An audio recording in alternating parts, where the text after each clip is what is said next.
to my impressions of the very first DLC for Infinite Warfare. And yeah, I'm actually saying that. It's the first DLC map pack. The very first brand new DLC content for this game.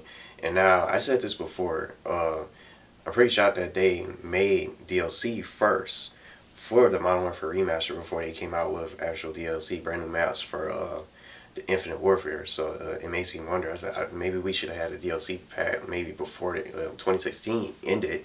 But some people would say Modern Warfare Remaster didn't really have any new maps, but the maps look a little bit different and they play different, and the game's completely different from the original, even though it is remastered with some of the identical maps, Winter Crash and many other DLCs, and the game's a lot different with the supply drops and all that. But still, that's just how I feel. It's just like, I thought they were going to make DLC first for this game before I even thought about doing something for remaster. I like both the games equally, and I love Infinite Warfare for what it is. But in this DLC, it is called the Sabotage DLC 1 map pack, and it comes with 4 brand new maps and a brand new zombies map called Rave in the Woods, or Rave in the Redwoods, to be exact. And I ended up playing that first, and I decided to do out of order because I usually jump on the multiplayer maps first, because sometimes it takes longer for me to find maps to try to play.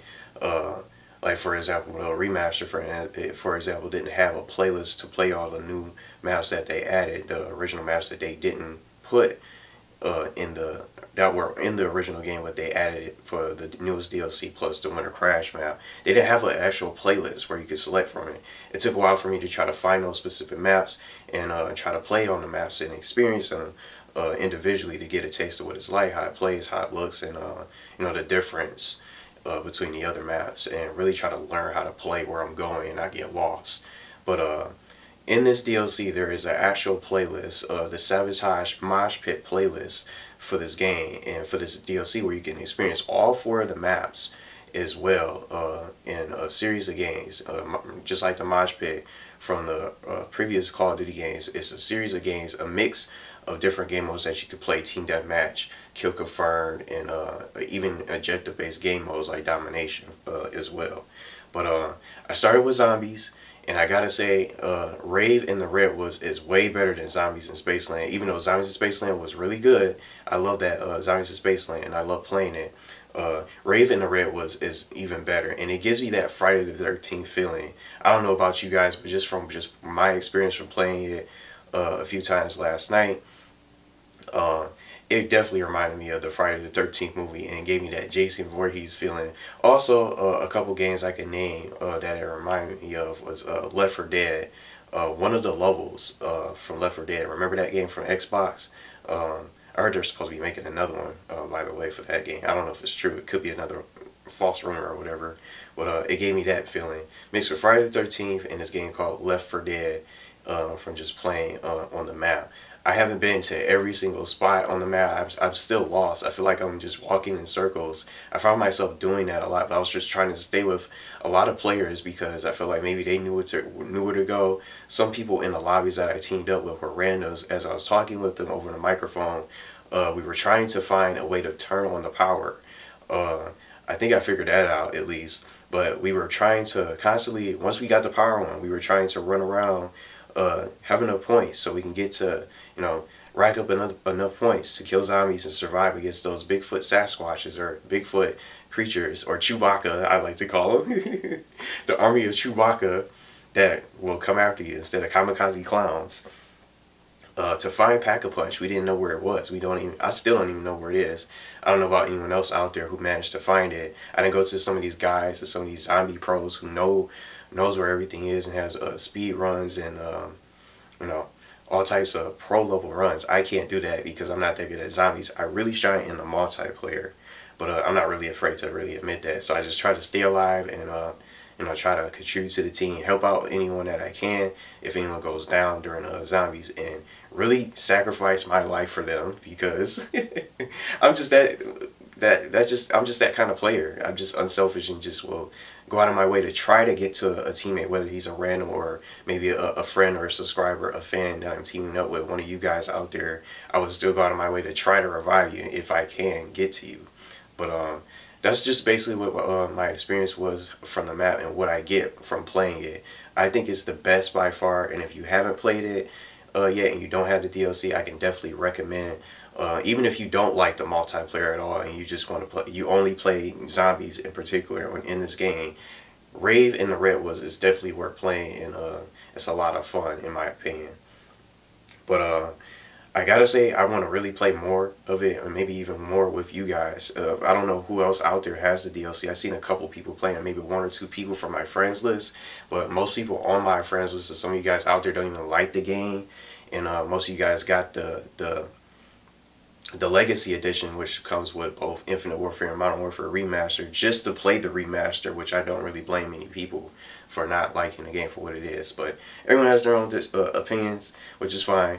But Zombies is definitely worth getting, and if you are a Zombies player and that's all you like to play on Infinite Warfare and you don't have the DLC, I can definitely recommend it. So I definitely want to play more of it today, maybe with some people out there who want to play, but if not, I'll be trying to, you know, get better at it, and maybe we can find Pack a Punch.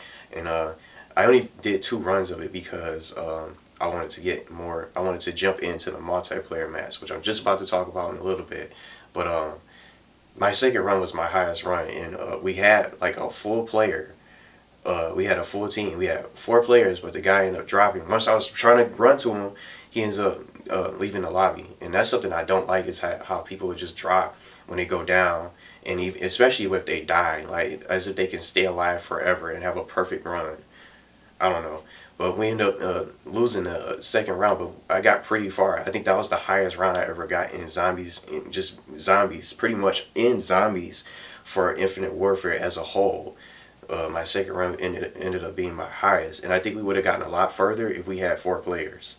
But I was the only guy with Juggernaut, but I ended up losing it. And then I think one other player, this guy Zep, had it as well, but they ended up dying, and they couldn't even get, well, I ended up dying, they couldn't get to me, and all the zombies ended up killing them. But I had a lot of fun with the zombies. Now, for the multiplayer, the 4 maps are Dominion, which is the Modern Warfare 2 remake of Afghan. Remember that map? It's really dope. That's one of my favorite maps. I like Neon. The other maps are Neon. It's Dominion, Neon, Noir, and also Renaissance. The 4 brand new maps for Infinite Warfare multiplayer.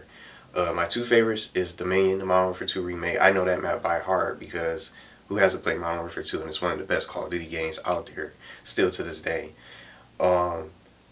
I like Dominion and Neon. I would say my top 2. Those are my top 2 favorites. But personally, I love all 4 of the maps. Yeah, I was lagging in the beginning, you know, in some of the maps, and some of the connections were all over the place. But I ended up finding better matches in lobbies, and sometimes the connection, even for both Infinite Warfare and Modern Warfare Remaster, the connections will sometimes go bonkers and out of control, where you can't connect to people when you try to connect to party lobbies, trying to play with friends. Sometimes it'll kick you out of the party chat. From what I experienced from the remaster, and even sometimes from the Infinite Warfare, it'll kick me out, and sometimes I'll get kicked out of the lobby magically somehow and sent to the menu. But the multiplayer is really good. I love the maps for what they are. Just like I mentioned, Dominion and Neon being my top 2 favorites. I definitely want to play more of those maps with some people out there. If you guys have the DLC, I'm not sure who else has it, and maybe I could probably team up with some people, get a party chat going, and we all can play and experience the maps. Zombies and not Zombies in Spaceland, but Rave in the Redwoods, we can probably do that too as well with some multiplayer maps.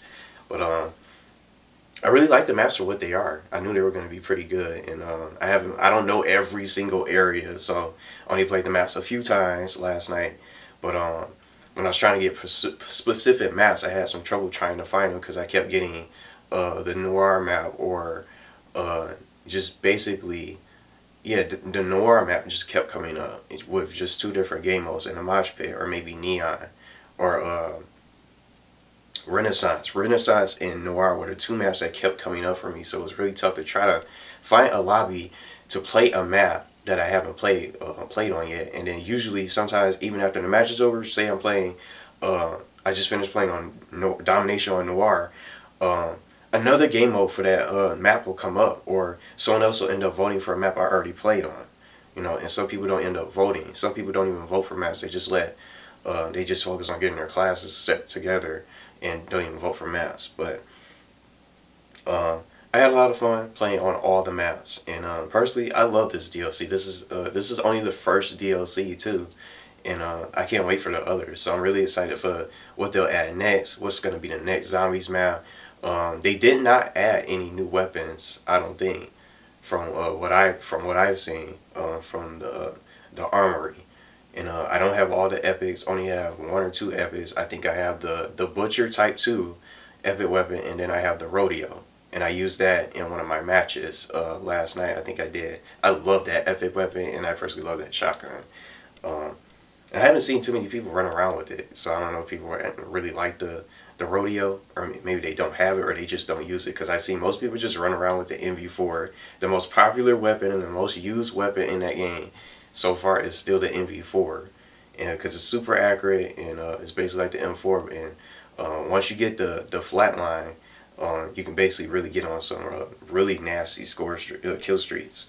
But that's what I think about this map and the DLC. Those are my impressions, and I definitely would recommend it to anyone out there who are not sure how good the DLC is, and maybe if you don't, you want to skip the maps, which is fine. It's definitely worth it for playing Rave in the Redwoods. For sure, because it's a hell of a lot of fun, and I love I don't know, someone said that someone in the lobby called it getting wrapped up from the little features. It looks colorful with the zombies, like you can see it's like there's skeletal body features on the screen, and lots of colors. It's cool. I also like the music from the little concert area.